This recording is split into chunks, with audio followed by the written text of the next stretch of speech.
Saya bermalam dengan abah saya di katil hospital.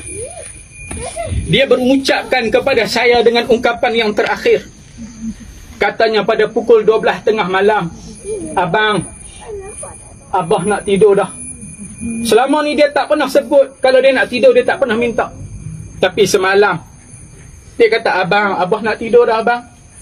Saya tengok dia, yang siangnya tak boleh bercakap, tapi malamnya Allah bagi kekuatan untuk bercakap.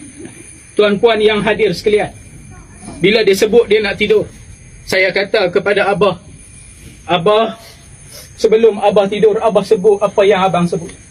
Sebelum abah tidur, abah sebut apa yang abang sebut. Abah sebut Allah." Lalu jenazah abah yang ada di dalam kubur ini, kata abah, "Allah." Ingat Allah, abah sebut Allah. Abah sebut Allah. Saya kata, "Abah sebut la ilaha illallah." Abah sebut la ilaha illallah 3 kali abah ulang. Saya kata, "Abah, sebelum abah pejam mata, abah ikut abang sebut asyhadu an la ilaha illallah, asyhadu anna Muhammadar Rasulullah."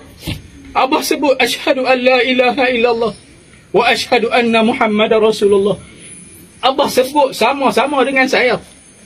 Dengan ungkapan kalimah tauhid ini menjadi ungkapan yang terakhir. Syahadah yang disaksikan oleh saya sendiri, yang mana di siangnya dia tak mampu untuk bercakap dan berkata-kata, tetapi kalimah yang terakhir malam, Allah Subhanahu wa ta'ala mempermudahkan kalimah tauhid yang menjadi pemisah kalam yang terakhir antara saya dan dia. Allah Subhanahu wa ta'ala telah uji abah 3 tahun menderita sakit. Hari ini Allah Subhanahu wa ta'ala rehatkan abah di lubang yang sempit ini. Jenazah abah telah ketahui, ketika mana dia hidup, dia tidak menyusahkan orang lain.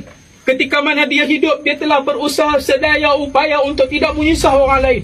Hari ini Allah Subhanahu wa ta'ala memuliakan kematiannya, yang mana disebut-sebut untuk mati pada hari Jumaat.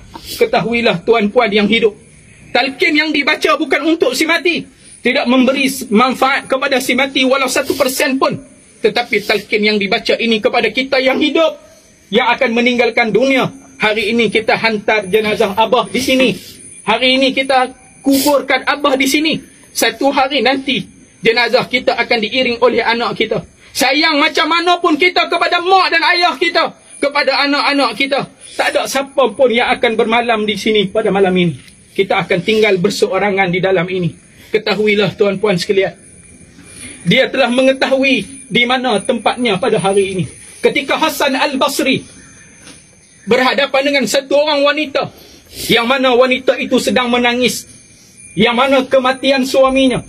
Bila dia menangis, kata Hasan Al-Basri, "Wahai wanita, kenapa kamu menangis?" Wanita tadi berkata, "Wahai Hasan Al-Basri, mana mungkin aku tidak menangis, yang berada di barzakh sana adalah suami aku." Lalu kata Hasan Al-Basri, "Wahai wanita, jangan kamu sedih, kerana si mati itu makanuhu marartu wa qad zaq." Kata Hasan Al-Basri, dia telah merasai sakitnya mati yang kamu hidup tak rasa.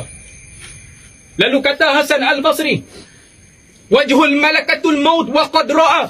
Dia telah melihat rupa paras malaikat maut yang kamu tak lihat lagi. Kata Hasan Al-Basri kepada wanita tadi, "Marartu makanuhu finnar awil jannah wa qad araf." Dia telah mengetahui lubangnya, dia telah mengetahui nasibnya di syurga ataupun neraka. Maka jangan kamu sedih, jangan kamu tangisi, jangan kamu tangisi. Hadirin tuan-puan yang dirahmati Allah, ketahuilah arwah abah Zakaria Sudin merupakan satu orang yang saleh.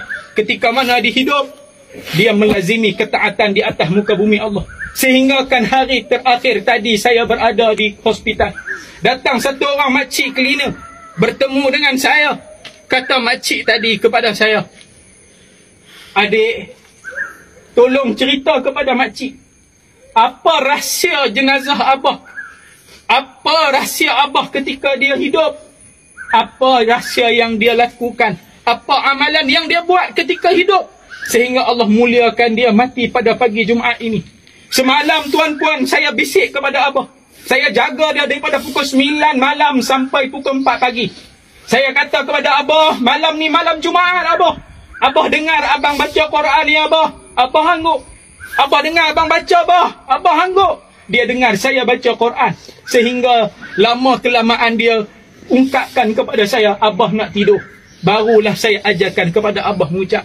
Para hadirin sekalian, ketika mana arwah Abah Zakaria bin Maryam ini hidup, disaksikan oleh anak-anaknya, tidak ada sehari pun dia meninggalkan solat walaupun dalam keadaan uzur. Yang mana ketika dia uzur berusaha untuk dia solat, dia sujud di atas kursi nak letak mukanya pada sejadah, tak mampu. Allah Subhanahu wa taala uji Abah dengan kesihatan yang dia tidak menyusahkan anak-anaknya. Saya yakin anak-anak tak pernah rasa susah dengan kehidupannya. Bahkan ketika mana dia hidup, dia simpan duit untuk dia mati. Katanya kepada anak-anak, ni panggu Abah untuk Abah mati. Begitu sekali dia tak mau menyusahkan anaknya. Ternyata dia mati tidak meninggalkan harta yang mewah. Ternyata dia mati tidak meninggalkan kereta duit yang mewah. Dia mati hanya berbekalkan RM1,500. Yang duit itu hanya untuk dikebumikan.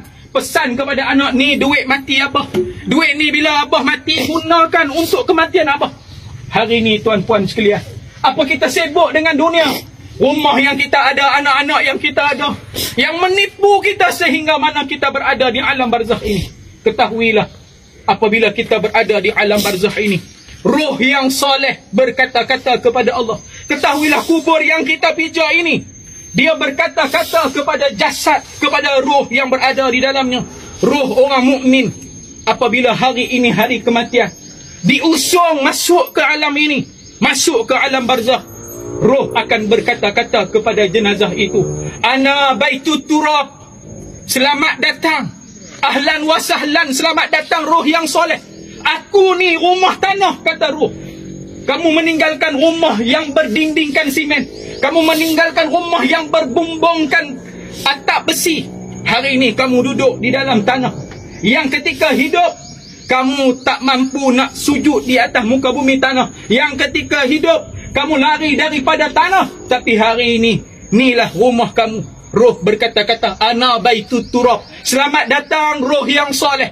Inilah kematian yang kita nak, para hadirin sekalian. Kita nak jadi apabila kita mati, mati kita menghidupkan ramai orang, bukan mati kita melegakan ramai orang. Para hadirin tuan-puan yang dimuliakan oleh Allah, roh berkata-kata, kubur akan berkata-kata kepada roh yang soleh, ana baitul wahdah, aku ni rumah perpisahan. Selamat datang, mai duduk di sini. Ni rumah hang berpisah dengan anak bini hang. Hang duduk di sini, anak bini hang tak datang teman hang. Ana baitud dud, kata kubur dalam hadis Nabi SAW. Nabi kata, ni rumah ulat. Selamat datang wahai roh yang soleh, rumah ni rumah ulat. Ana baitul wahdah, ana baitul ghurabah, aku ni rumah perasingan yang memisahkan kita dengan dunia, yang memisahkan kita dengan alam kehidupan ini.